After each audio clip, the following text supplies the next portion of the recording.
kata-kata Allah. Okey, yang kedua, tidak bersuara. Okey, tidak ada bersuara.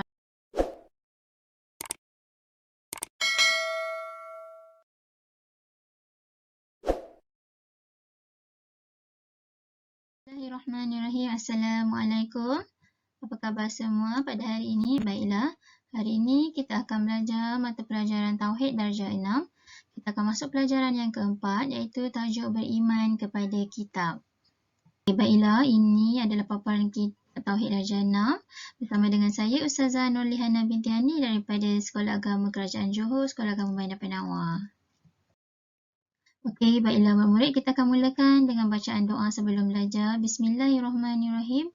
Allahumma ftah alaina hikmataka wanshur alaina min khazaini rahmatika ya arhamar rahimin.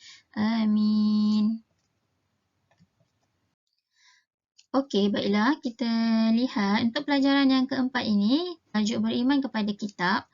Murid-murid boleh rujuk kitab Tauhid muka surat 25 hingga 30. Ada 5 subtopik. Yang pertama 4.1 maksud kitab, 4.2 nama-nama kitab dan rasul penerimanya, 4.3 bilangan suhuf dan rasul penerimanya. Okey, yang atas ni tadi nama-nama kitab. Yang ni bilangan suhuf. Kitab dengan suhuf tak sama ya. Okey, 4.4 kandungan kitab-kitab dan 4.5 ialah Al-Quran sebesar-besar mukjizat kepada Nabi Muhammad SAW. Okey, baiklah. Boleh rujuk kitab Tauhid muka surat 25 ya. Okey, kita tengok dulu maksud kitab. Apakah maksud kitab?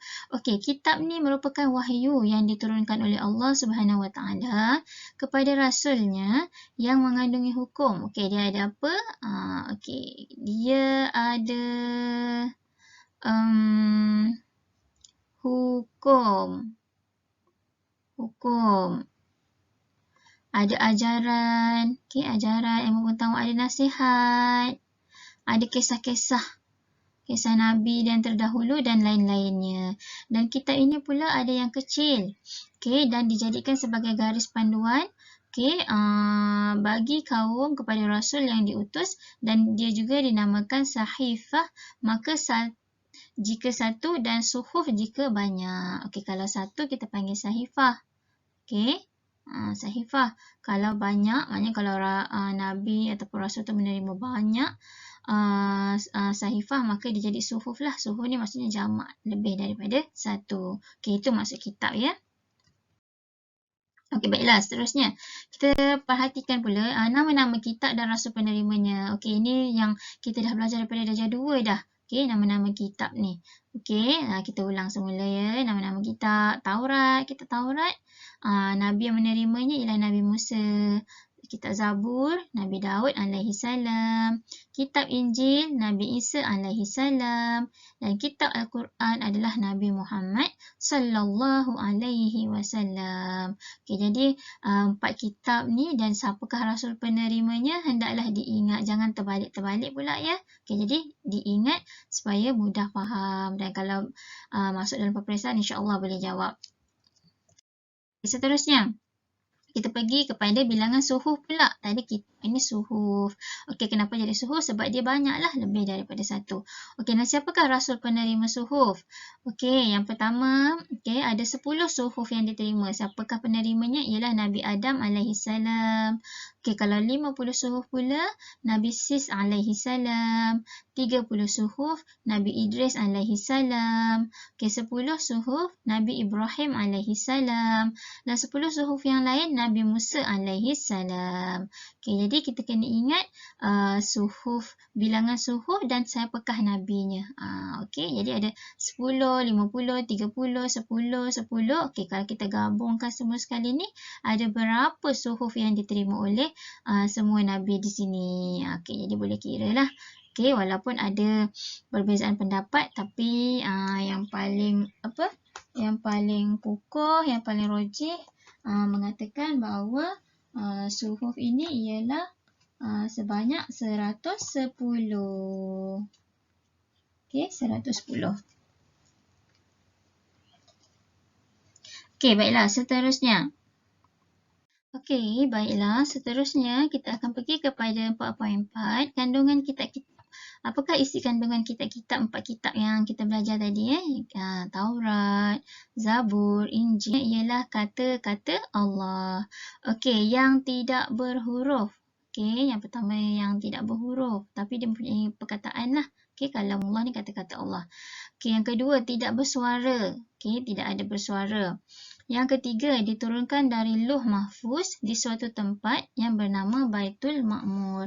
Okey, apakah maksud Lauhul Mahfuz ni? Lauhul Mahfuz ni ialah satu tempat catatan yang ditulis sebagai satu ketetapan tentang sekalian makhluk sehinggalah berlakunya hari kiamat.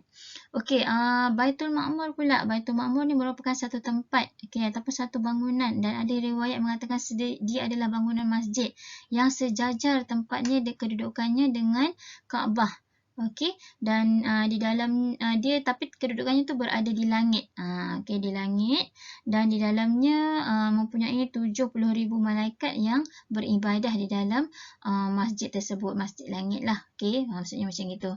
Okey, yang kedua, diturunkan ke langit pertama bernama Baitul Izzah. Okey, langit pertama. Langit pertama tu namanya Baitul Izzah. Okey, dan dia macam, kalau kita panggil macam tempat transit Al-Quran lah. Okey, seterusnya selepas berada di Baitul Izzah, Al-Quran ini akan diturunkan oleh Jibril alaihi salam, sedikit demi sedikit disampaikan kepada siapa? Okey, maka malaikat Jibril akan sampaikan pula kepada Nabi dan Rasul menurut keadaan semasa. Macam itulah peringkat ataupun proses ataupun penurunan kitab-kitab. Okey. Okey, baiklah, seterusnya kita pergi kepada, sambung lagi kandungan kitab-kitab. Kita pergi kepada kitab yang pertama. Kitab apa? Kitab Taurat. Okey, Taurat. Okay, kitab Taurat ni merupakan kitab Allah Ta'ala yang diturunkan kepada Nabi Musa AS. Okey, dan untuk menyatakan hukum syarak dan iktikad yang sahih. Selain itu juga ia mengandungi khabar ataupun cerita tentang bahawa satu masa nanti, iaitu bahawa Nabi Muhammad SAW ni akan membawa syariat baru. Dan seterusnya, Taurat yang ada sekarang ni telah berubah. Maksudnya yang sekarang, yang pada zaman kita sekarang ni tak sama seperti Taurat yang diterima oleh Nabi Musa. Yang sekarang ni dah diubah-ubah, okey, oleh penulis yang ada sekarang. Okey, seterusnya kita nak pergi kepada kandungan kitab Zabur. Okey, kitab Zabur tidak mengandungi hukum. Dia tak ada hukum hakam dalam tu. Tetapi ia mempunyai cerita, ada doa-doa, ada zikir dan juga ada hikmah. Okey, dan Nabi Daud AS tidak mempunyai syariat, maka baginda dan umatnya telah mengikut syariat Nabi Musa AS. Ikut yang inilah, yang sebelumnya. Okey, itu tentang kitab Zabur. Okey, baiklah. Seterusnya kita pergi kepada kitab yang ketiga, iaitu kitab Injil. Boleh rujuk kitab Tauhid ya murid-murid, muka surat 28 hingga 29. Okey, kitab Injil. Okey, kitab Injil. Kitab Injil ini mengandungi seruan mengesakan Allah. Esakan Allah, percaya kepada Allah. Dan memansuhkan. Mansuh ni maksudnya menidakkan lah. Maknanya yang lama tu terbatal. Okey, terbatal lah tentang sebagian hukum dalam kitab Taurat yang sebelum ni. Okey, dan dalam kitab Injil juga mempunyai khabar bahawa Nabi Muhammad SAW ini sebagai Nabi yang terakhir. Selepas Nabi Muhammad dah tak ada Nabi lagi yang lain. Okey, dan dalam kitab Injil juga yang ada sekarang ni juga telah diubah. Tak samalah seperti kitab Injil yang terdahulu. Okey, baiklah, seterusnya Al-Quran. Okey, Al-Quran ni kita ada kan? Al-Quran ni lah. Okey, merupakan semua kitab yang terdahulu telah dimansuhkan. Terdahulu ni kitab apa? Kitab Injil, kitab Taurat, kitab Zabur ni dah dimansuhkan dengan turunnya Al-Quran. Kiranya Al-Quran ni lah yang the latest, yang terbaru yang kita perlu ikut. Okey, dan merupakan wahyu Allah Ta'ala yang diturunkan kepada Nabi Muhammad SAW melalui siapa? Malaikat Jibril, dan disampaikannya secara mutawatir. Apakah maksud mutawatir? Murid-murid boleh rujuk kitab. Maksud mutawatir muka surat 29 dekat bahagian info, bahagian tepi tu. Okey, mutawatir ni maksudnya periwayatan oleh sekumpulan perawi yang pasti dan yakin, di mana mereka ni mustahil untuk mereka bermuafakat untuk berdusta. Okey, maknanya dia ada peringkat-peringkatnya dan mustahil lah untuk mereka perawi ni untuk berdusta, menipu. Maknanya tak mungkin lah. Jadi mutawatir secara tersusun. Okey. Dan seterusnya di dalam kitab Al-Quran juga diturunkan dalam bahasa Arab. Kita baca Quran bahasa Arab kan?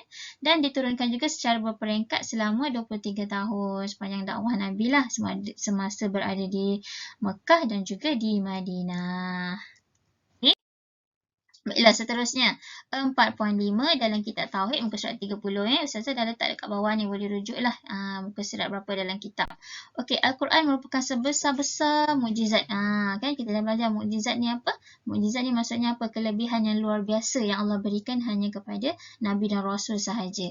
Okey, apa dia sebesar-besar mukjizatnya, iaitu Al-Quran bukan sebesar-besar mukjizat kepada Nabi Muhammad SAW, dan kita juga wajib percaya bahawa Al-Quran ni kitab mulia Allah Ta'ala dan mengandungi ilmu pengetahuan. Di dalamnya mengandungi apa? Ada ilmu pengetahuan, ada manfaat, ada kemuliaan, dan terdapat juga tentang ajaran-ajaran. Okay? Ada juga teladan kisah-kisah yang terdahulu, kisah Nabi terdahulu pun ada dicerita. Kisah Nabi Musa, kisah Nabi Yusuf, semua ada diceritakan dalam Al-Quran. Okey, mengandungi juga hukum, okey, hukum syariat tentang munakahat, muamalat dan sebagainya. Jinayat pun ada diceritakan.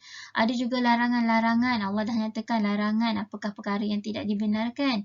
Mengandung juga perintah dan suruhan. Okey, terdapat juga janji balas baik. Maknanya apakah janji Allah kepada orang-orang yang melakukan kebaikan, dan ada juga diceritakan tentang balasan ataupun seksa bagi makhluk yang mungkar, yang tidak taat dan patuh pada perintah Allah, dan pelbagai lagi dan sebagainya. Ini antara sebesar-besar Al-Quran dan isi kandungan Al-Quran. Okey, baiklah. Cukup sampai situ dulu pelajaran kita pada hari ini. Kita baca doa selepas belajar. Bismillahirrahmanirrahim. Allahumma inni astaudi'uka ma'allimtanihi fardudhu ilayya inda hajati ilaihi wa la tansanihi ya rabbal alamin. Amin. Ya Allah. Okey, baiklah. Sekian dahulu. Semoga bermanfaat. Kita jumpa lagi. Semoga murid-murid dapat faham dan belajar tentang tajuk kali ini, iaitu beriman kepada kitab. Selamat ber-PDPR. Salam sayang dari Ustazah Lihana. Assalamualaikum warahmatullahi wabarakatuh.